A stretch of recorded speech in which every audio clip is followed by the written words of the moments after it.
안녕하세요. 90억 경제나무입니다. 8월 첫째 주 월가의 생각입니다. 이번 방송은 이번 주 금요일 미국 정규장 마감까지 반영했습니다. 이 영상은 특정 종목의 매수와 매도를 권유하는 것이 아니라 시장과 투자 정보를 함께 공부하기 위한 콘텐츠입니다.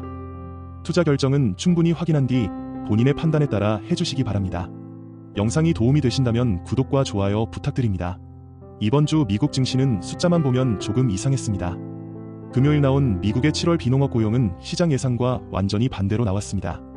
시장은 약 8만 명 증가를 예상했는데 실제로는 2만 3천 명 감소했습니다.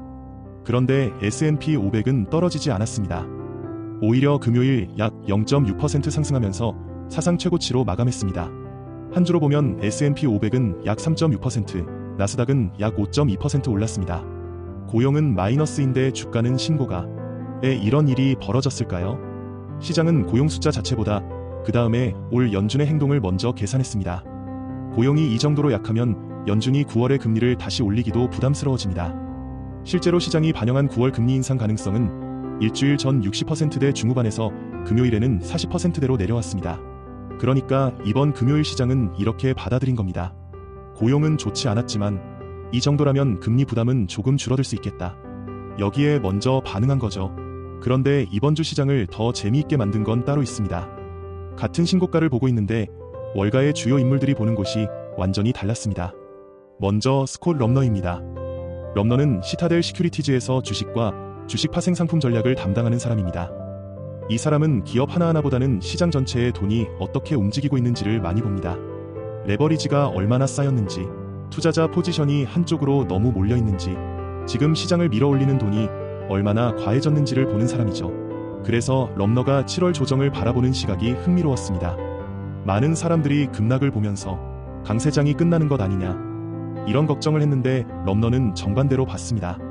그는 7월 중순 시장의 기술적 리셋이 상당 부분 끝났다고 판단했습니다. 그냥 느낌으로 한 이야기가 아닙니다. 당시 시장 내부를 보면 과하게 쌓였던 레버리지가 실제로 줄어들고 있었습니다. 레버리지 ETF 자산 규모는 전체적으로 약 10% 감소했고 특히 반도체 관련 레버리지 ETF에서는 약 20% 정도 줄어든 것으로 분석했습니다. 이게 왜 중요하냐면요. 주가가 계속 오를 때 사람들이 현물 주식만 사는 게 아닙니다. 2배, 3배 움직이는 레버리지 상품까지 붙습니다. 그러면 올라갈 때는 훨씬 빠르게 올라가지만 반대로 한번 밀리기 시작하면 매도가 다시 매도를 부르는 구조가 만들어질 수 있습니다. 럼너는 7월 중순 당시 이런 부담이 상당 부분 빠져나갔다고 본 겁니다. 그리고 또 하나, 시장 상승이 몇몇 대형 기술주에만 너무 집중돼 있던 모습도 조금씩 완화되고 있다고 봤습니다. 쉽게 말하면 선두 몇 명만 뛰어가던 시장에서 뒤에 있던 종목들도 조금씩 따라붙기 시작했다는 겁니다. 그래서 럼너가 중요하게 본 변화가 하나 있습니다. 이제 다시 실적을 볼 수 있는 시장이 됐다는 겁니다. 시장의 레버리지와 수급이 너무 강하면 기업이 돈을 얼마나 버는지보다 누가 더 많이 사고 있느냐가 주가를 결정할 때가 있습니다. 그런데 과열이 조금 빠지면 다시 숫자를 보기 시작합니다. 마침 이번 실적 시즌도 강했습니다. 금요일 오전까지 실적을 발표한 S&P 500 기업 가운데 약 85%가 시장의 이익 예상치를 웃돌았습니다. 그러니까 럼너의 논리는 이렇게 정리할 수 있습니다. 7월 조정은 강세장을 무너뜨린 조정이라기보다 지나치게 쌓였던 포지션을 털어낸 리셋일 가능성이 크다. 그리고 그 다음부터는 다시 실적이 중요해진다. 저는 럼너의 이야기가 이번 주 신고가를 이해하는데 꽤 중요한 힌트를 준다고 봅니다. 그런데 두 번째 사람은 시장 전체보다는 기업을 고르는 방식이 조금 다릅니다. 빌 에크먼입니다. 에크먼은 원래부터 예측 가능한 사업, 강한 시장 지위, 그리고 반복적으로 현금을 만들어낼 수 있는 기업을 선호하는 투자자입니다. 최근 그의 포트폴리오를 보면 마이크로소프트, 아마존, 메타, 우버 같은 기업들이 눈에 들어옵니다. 여기서 재미있는 건 에크먼이 AI를 보는 방식입니다. AI 기술 그 자체의 승자를 맞추려고 하기보다 이미 고객이 있고 이미 사업이 있고 이미 현금을 벌고 있는 기업이 AI를 붙였을 때 얼마나 더 강해질 수 있는지를 보는 쪽에 가깝습니다. 마이크로소프트가 대표적입니다. 마이크로소프트는 AI가 나오기 전부터 기업용 소프트웨어와 클라우드에서 거대한 고객 기반을 가지고 있습니다. 그러니까 AI가 성공했을 때 완전히 새로운 고객을 처음부터 찾아다녀야 하는 기업과는 출발점이 다릅니다. 기존 고객에게 AI 기능을 붙이고 클라우드 사용량을 늘리고 기존 제품의 가치를 높이는 방식으로 연결할 수 있습니다. 에크먼이 마이크로소프트의 AI 투자를 긍정적으로 본 이유도 이런 구조에 있습니다. 에크먼의 투자 논리를 제가 쉽게 정리하면 이렇습니다. AI에서 누가 기술적으로 가장 앞서 있느냐도 중요하지만 결국 누가 그 기술을 가장 확실하게 돈으로 바꿀 수 있느냐를 보자는 겁니다. 이 차이는 생각보다 큽니다. AI 산업이 커지는 것과 AI 관련 모든 기업의 주가가 오르는 것은 같은 이야기가 아니기 때문입니다. 그런데 에크먼의 이런 시각을 듣고 바로 다음 사람을 보면 정말 재미있습니다. 마이클 버리입니다. 에크먼은 AI가 돈이 되는 쪽을 찾고 있는데 버리는 그 돈을 만들기 위해 얼마나 많은 돈을 먼저 쓰고 있는지를 보고 있습니다. 마이클 버리는 이번 주 말로만 경고하지 않았습니다. 실제 포지션을 공개했습니다. 버리는 오라클과 네비우스를 숏했다고 밝혔습니다. 오라클은 약 145달러 부근, 네비우스는 약 212달러 부근에서 숏 포지션을 잡았다고 공개했습니다. 그런데 여기서 중요한 건 버리가 AI의 종말에 베팅했다. 이렇게 이해하면 조금 다르다는 겁니다. 버리가 문제 삼는 건 AI라는 기술이 아니라 AI 인프라를 만드는 금융 구조입니다. 오라클을 한번 생각해보죠. AI 데이터 센터를 확대하려면 서버만 사면 끝나는 게 아닙니다. 건물도 필요하고 전력도 확보해야 하고 GPU도 필요하고 장기간 사용할 데이터 센터 시설도 확보해야 합니다. 그러다 보니 지금 AI 인프라 경쟁에서는 현재 재무제표에 잡힌 차입금만 봐서는 전체 부담을 다 보기 어려울 수 있습니다. 버리가 주목하는 것도 바로 이 부분입니다. 단순한 차입금뿐 아니라 보증, 아직 시작되지 않은 장기 리스, 앞으로 집행해야 할 구매 약정 같은 계약상 의무까지 함께 봐야 한다고 지적한 겁니다. 쉽게 말하면 오늘 재무제표에 찍혀있는 숫자만 볼 게 아니라 이미 계약해놓은 미래의 지출까지 계산해보자는 겁니다. 네비우스는 조금 다른 위험이 있습니다. 데이터 센터는 먼저 돈을 써서 지어야 합니다. 그런데 그 시설을 채울 고객은 계속 확보해야 합니다. 비용은 먼저 들어가고 그 시설에서 나올 매출은 나중에 따라오는 구조입니다. 버리는 특히 높은 데이터 센터 구축 비용과 장기 리스, 그리고 장기간 사용할 고객을 확보해야 하는 실행 위험을 지적했습니다. 이걸 실제 투자 판단으로 풀어보면 결국 비싼 돈을 들여 만든 데이터 센터를 얼마나 채우고 장기간 사용할 고객을 얼마나 확보할 수 있느냐가 중요해집니다. 그래서 저는 버리의 숏을 단순히 AI 거품이다 라는 베팅으로 보지는 않습니다. 오히려 이런 질문에 더 가깝습니다. AI 인프라 투자 속도가 실제 현금 창출 속도보다 너무 빠른 기업은 없는가? 이 질문입니다. 여기서 에크먼과 버리를 붙여놓으면 이번 영상의 핵심이 나옵니다. 에크먼은 AI가 커지면 누가 그걸 돈으로 바꿀 수 있는지를 봅니다. 버리는 그 돈을 벌기 전에 얼마나 많은 자본과 장기 의무를 먼저 떠안고 있는지를 봅니다. 둘은 단순히 AI 찬성, AI 반대로 나뉘는 게 아닙니다. 애초에 보는 숫자가 다른 겁니다. 그래서 앞으로 AI 산업에서 재미있는 일이 생길 수 있습니다. AI 산업 전체는 계속 커지는데 관련 기업들의 주가는 완전히 다르게 움직이는 겁니다.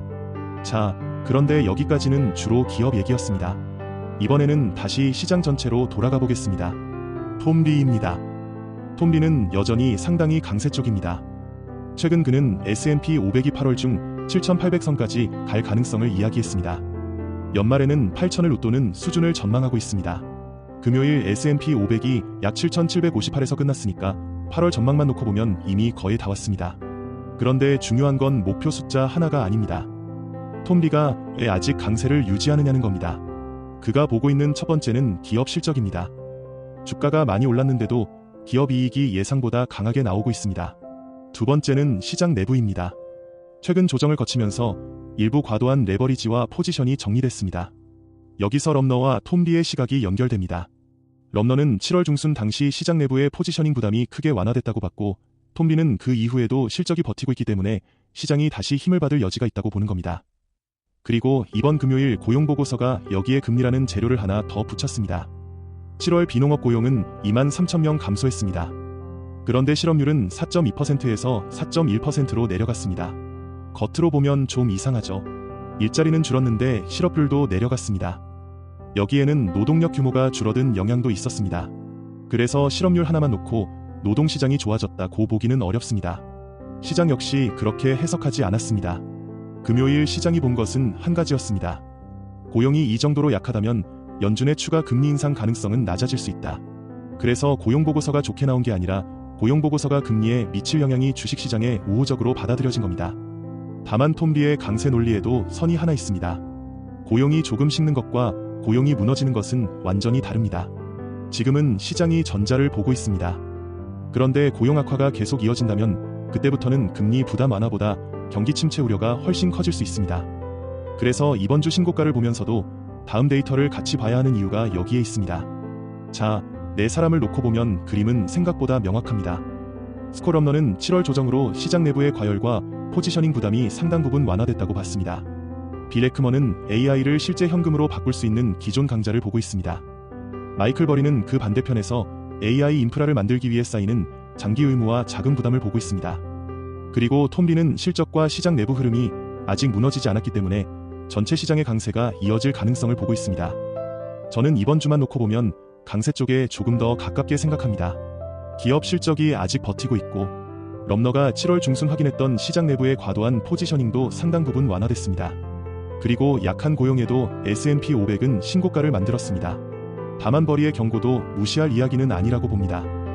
AI 산업이 성장하더라도 그 과정에서 너무 많은 자본과 장기 의무를 먼저 떠안은 기업은 결과가 달라질 수 있기 때문입니다.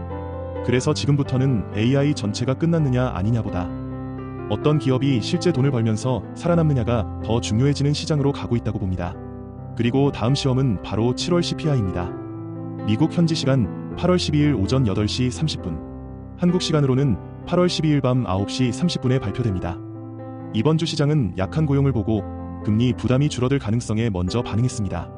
그런데 CPI가 다시 강하게 나오면 이 논리가 흔들릴 수 있습니다. 반대로 고용이 식는 가운데 물가까지 안정된다면 강세론에는 힘이 하나 더 붙습니다.